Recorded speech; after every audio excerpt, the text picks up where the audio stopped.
National Assembly has cancelled its earlier plan to reconvene and approve 2019 election budget this week. The lawmakers said they will not approve the election fund request sent by the President Buhari on July 17, 2018 in a rush. The election budget may have to wait until September 25th when the lawmakers reconvene from their annual recess.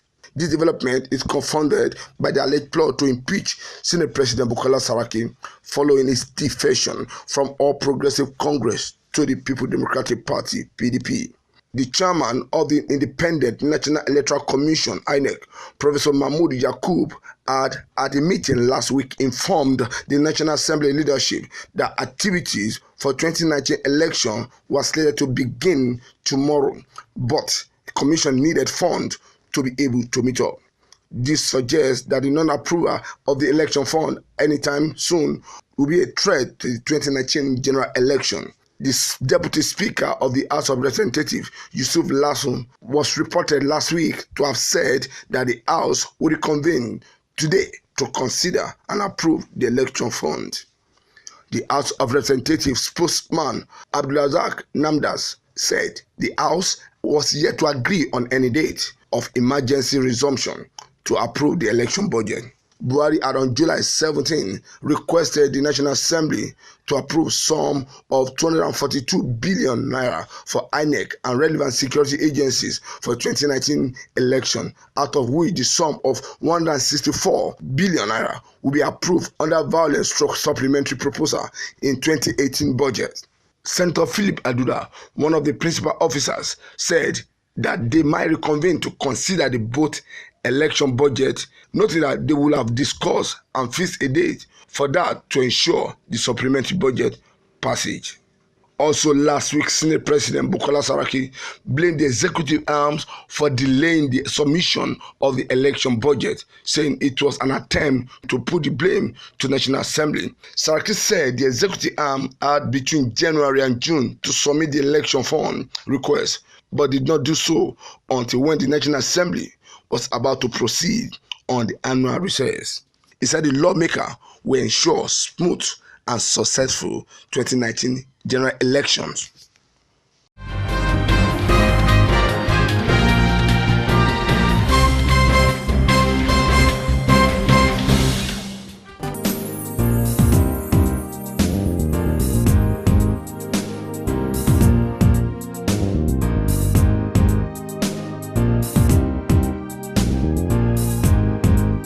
Department of State Service has denied the rumor making round that a huge sum of money and weapons were found in the house of its sacked Director General, Lawal Dara.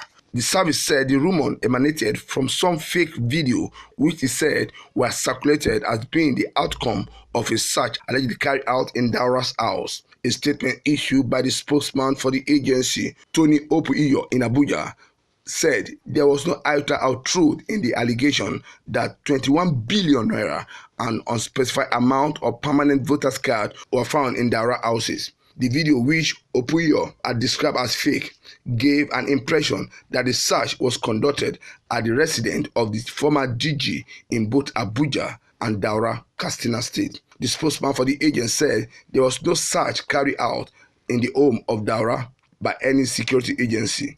Opuiyo said the attention of the Department of State Service had been drawn to circulation of the fake information and video in which several items were said to have been recovered from the Katsina and Abuja homes of his immediate past Director General, Lawal Dara.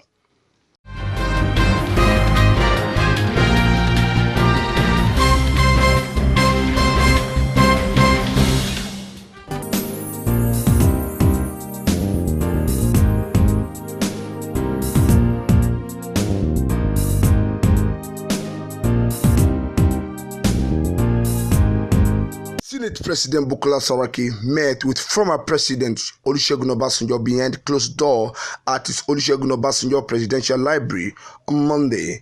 Details of about 2 hours meeting was not made known to anxious newsmen, but it might not be unconnected with the matter relating with the nations, particularly the ongoing imbroglio between the executive and the country's legislative arm.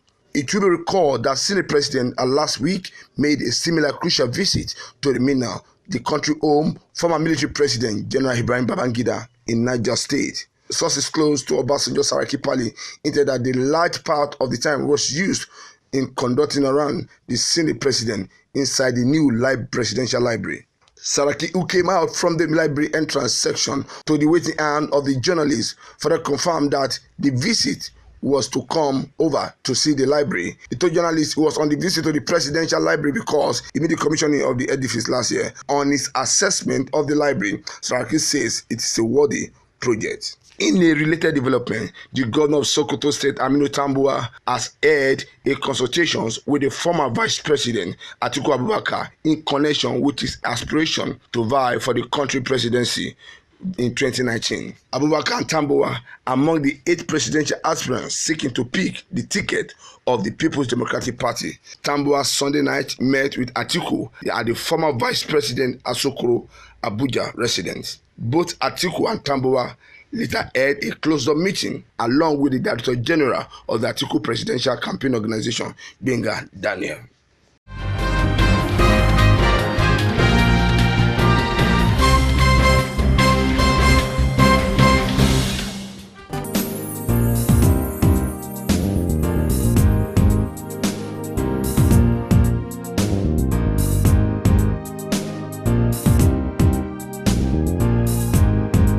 University of Ibadan has commenced process towards improving its physical infrastructure with the commissioning of 6 out of the 42 projects being sponsored by the Tertiary Education Trust Fund, TET Fund, at the cost of about 6.5 billion naira. The Executive Secretary of TET Fund, Dr. Abdullahi Bafa Bichi, at the commissioning commended the management of the institution for its feat of remaining one of the best universities in the country. He called on the school management to work harder towards moving back to its enviable position as one of the best 50 universities in the world.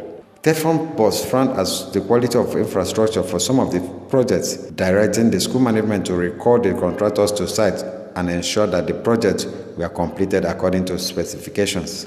On the outstanding multi-billion naira allocation to the University of Ibadan, which is yet to be assessed, the Executive Secretary said in line with performance index disbursement model which TET Fund operates, the university cannot stand the drawdown of its 2015 to 2018 allocation unless it meets the requirement for such.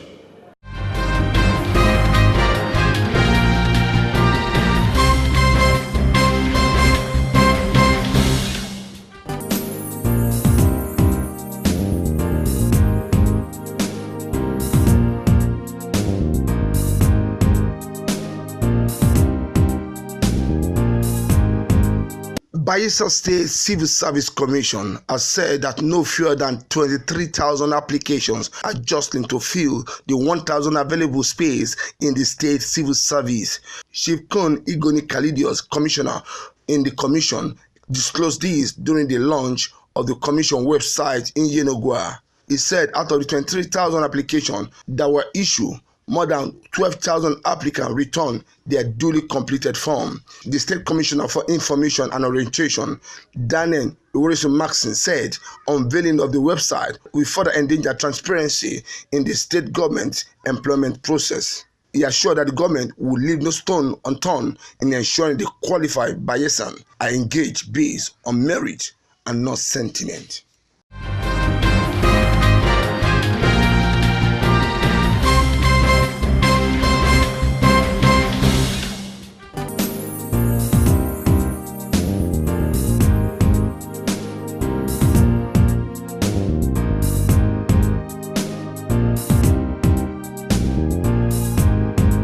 A human rights lawyer, Frank Tiete, has advised the seat of the Senate President, Bukola Saraki, to be declared vacant since he had defected to another party. Tiete made the call while speaking with journalists, also called on the Senate to do same for Godswill Akpabio, the former Senate Majority Leader. The lawyer said that declaration became necessary because the provision of Section 68, Subsection 1 of the 1999 Constitution as amended. According to him, the section provides that the seat of the senator or a member of the House of Representatives shall be declared vacant if becoming a member of another political party before the expiration of the period of which he is elected. He, however, said that there could only be an exception to the above section if the existence of a division in the political party which the senator or representative were previously a member, the existence of a merger of two or more political parties or fraction by one of the party of which the senator or representative is previously a member. Tete said that when none of the conditions above have been fulfilled, all such senators and members of the National Assembly who have defected from the party that originally sponsored their election must have their seat declared vacant. He added that INEC must proceed immediately to conduct by-elections to replace the affected senators and members of the House of Representatives.